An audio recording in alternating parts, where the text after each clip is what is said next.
Alright, hey everybody, and welcome back to Immortal Creed Academy. I'm Chris, one of the founders of Immortal Creed. Today in this episode, I want to speak to you a little bit about equipment cards. In a past episode, I talked about the Immortals a little bit and their abilities. Now I want to kind of focus more on the different equipment cards that are in the game. You can see here I'm in the library, and I'm on equipment. And there are 60 equipment cards. You can see them all here in the game.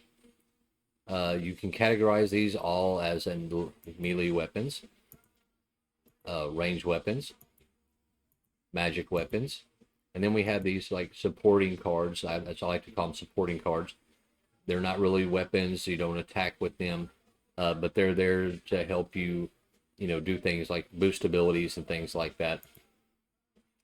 You also have your commons, which are blue. You have green, which are your rares. Epics are red, and of course legendaries are the purple. Now you also have a little bit of difference here, just slight different from Immortals. Immortals are all one-turn cards. They don't occupy a space in the game as a turn, but equipment cards differ as you have one-turn cards and you have two-turn cards. I talked about that in a past video, and essentially what that means is that a one-turn card only takes one slot from the, you're allotted so many slots every, in different ranks. You start off, in like novice rank, you get 4 slots. And then as you increase in rank all the way up to infinity rank, at rank 10, you can have up to 9 slots. And that determines how many cards you can play. So if you're talking about one-turn, cards, at novice, you can play 4 one-turn cards. Or you could play two-turn cards because you have 4 slots. 2-turn cards taking up 2 slots, and 1-turn cards taking up 1. Or you can play a combination. You can play 1 2-turn card and 2 1-turn cards. So let's go ahead and let's just kind of focus on our melee. Let's start with the big guys. Let's go ahead and go to our legendaries. Let's start here with Winter's Bite. We're going to look at Winter's Bite. We're going to look at it at level 1 real quick. It's a 2-turn card. You can see the 2 in the top right corner. And it triggers on the 6th second of the second turn. So right down here on the left, you see this little stopwatch with the number 6. That determines its speed. It's going to fire on the 6th second of the turn it's actually played on. Now the second turn, 2-turn card. First turn, it's not going to attack at all, but on the second turn, this card will actually trigger, and that's where it fires off, and it does 30 damage. And this is a melee card. You can tell by the fist right there in the bottom corner, and you see there's 30 damage of melee damage. All right, that's level 1. Let's go ahead and let's take a look at Winter's Bite at level 2. Or actually, let's go to level 10. And you'll see that still a 2-turn card, level 10.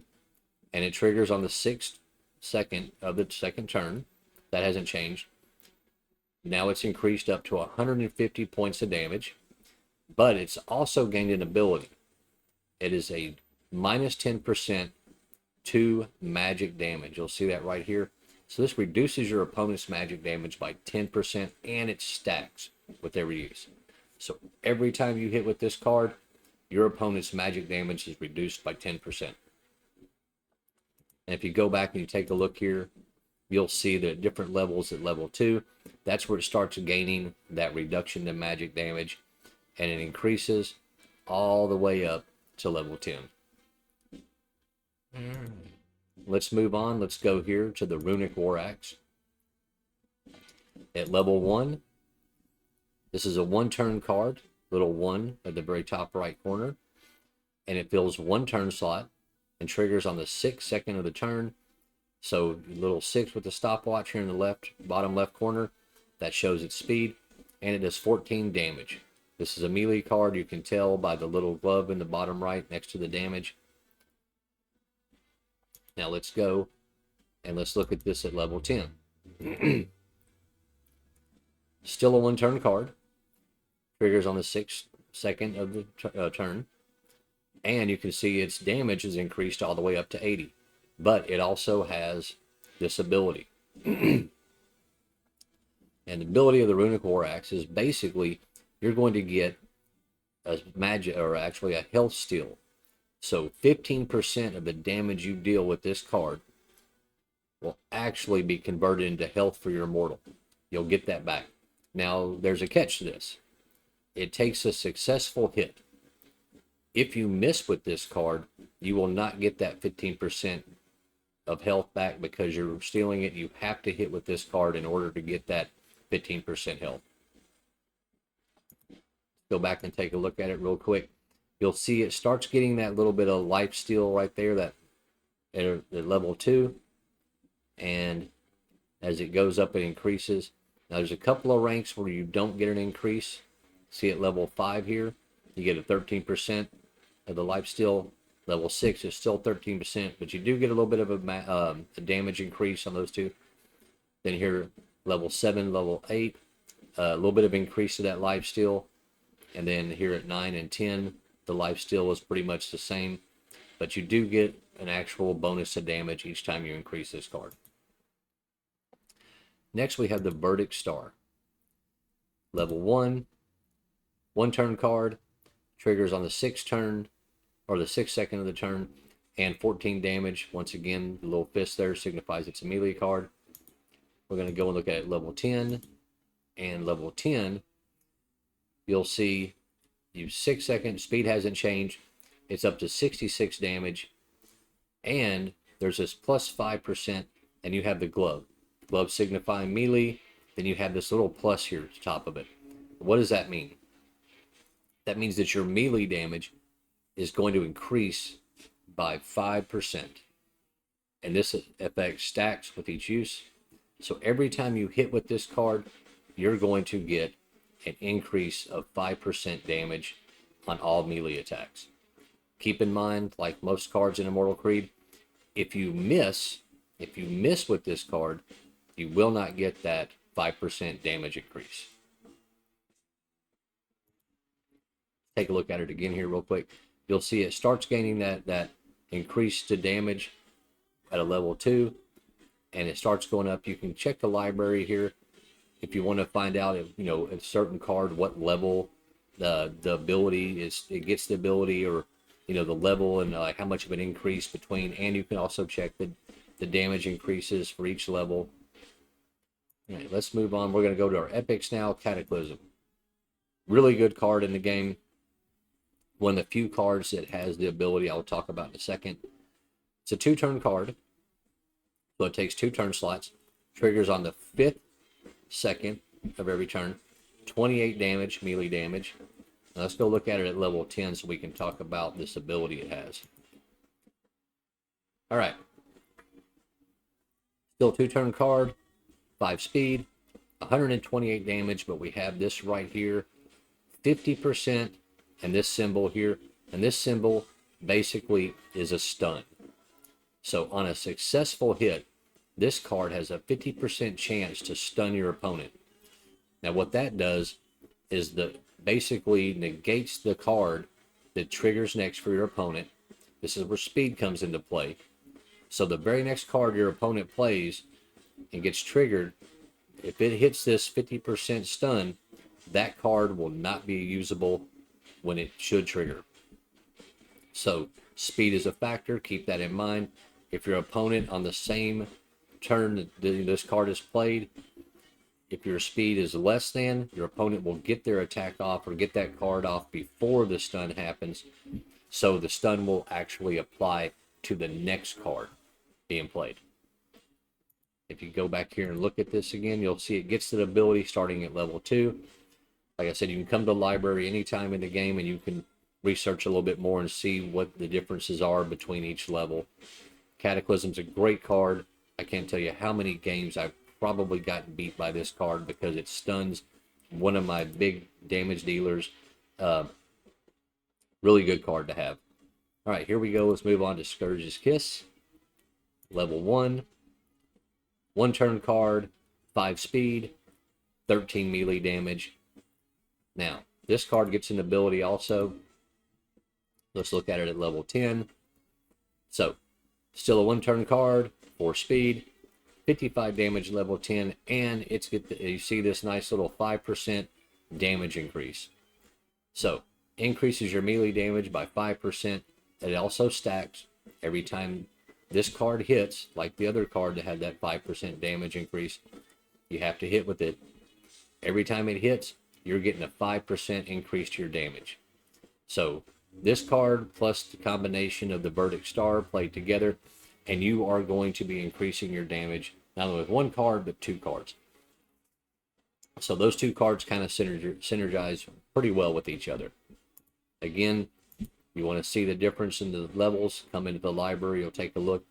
Like most cards, this gains that ability at this level 2 and increases as you get it up to higher levels. All right, moving on to our rare cards. We got the Infused Hammer.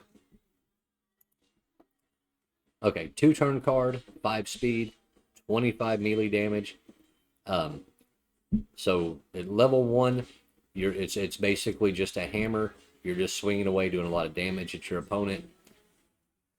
But let's take a look at it once we get into some higher levels here. Let's go to level 10. And you'll see now you have 125 melee damage, and you have this 24 magic damage also. So here we have a card that's not only doing melee damage, but it's also doing magic damage. So let's go look at different levels real quick. You see it starts gaining those abilities at first level 2. You're getting that little bit of magic damage, and then it slowly increases as you level this card up. So one thing to note, that this card doesn't always get to be played in certain rule sets. If there's a rule set that blocks melee cards from being played, this card will not be available because it has melee damage. If there's a rule set where there's no magic, this card will not be allowed to be played because it has magic damage, unless it's a level 1 card, because there's no magic damage at level 1. So keep that in mind with this one.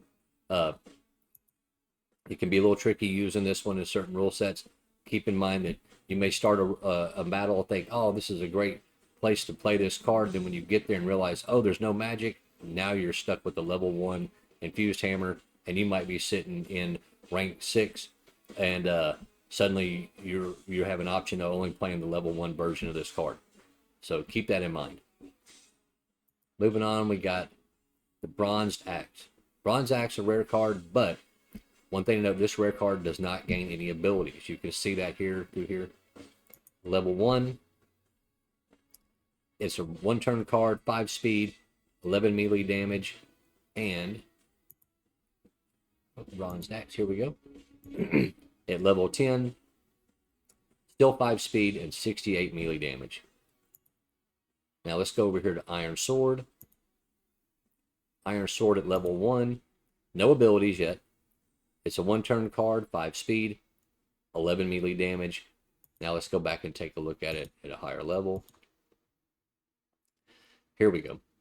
So up to 61 melee damage, but now we have a 9% in this little target right here. Now this is a little bit different than the icon that has the glove and the little, increase to plus in it. This is like a little reticle, like a little target reticle. And what that means, this card has a 9% greater chance to hit. This only affects the current attack. This does not stack. And what that means is that on this card, you have a 9% chance greater to hit with only this card. It does not affect any other melee cards in the game. Doesn't affect range cards, just this one. Something to keep in mind when you're using this card. Starts gaining its ability at rank level 2, and then increases as it gets higher up as more as you level it. Right, that's all for our legendaries, our rares, and our epics here. We'll go ahead and take a quick look at a couple of these common cards. Common cards are basically common cards. They mostly are just going to do straight damage. So we have the Iron Axe here, 2-turn card, 4 speed, 22 damage. We'll take a look at it at level 10. Still same 2-turn card, 4 speed, 121 melee damage. And if you look and you'll notice here on the library, there are no bonuses, no abilities or anything like that that it gains. These are just straight damage dealing cards. Most of the commons in the game are going to be like that, as you'll see here. This is a common one-turn card. It just has a damage, increases damage each time. That's it. No abilities gained with the commons. So I'm not going to focus too much on those because they're pretty self-explanatory. If you were following along with the other cards, they're pretty self-explanatory and pretty easy to figure out. These are just going to hit, do some damage, and that's it. All right, so that's it for all of our melee cards in the game. I think I'm going to cut this one short here and just focus on the melee cards on this one. If I try to talk about all 60 cards of the game, this probably end up being a very lengthy video. So we're going to stop right there. I appreciate you watching. Tune in next time for another episode of Immortal Creed Academy, and we'll talk more about some of these cards. The next one will probably be our range cards, and we'll move on to Magic. So, all right, guys, thanks for watching. Have a great day.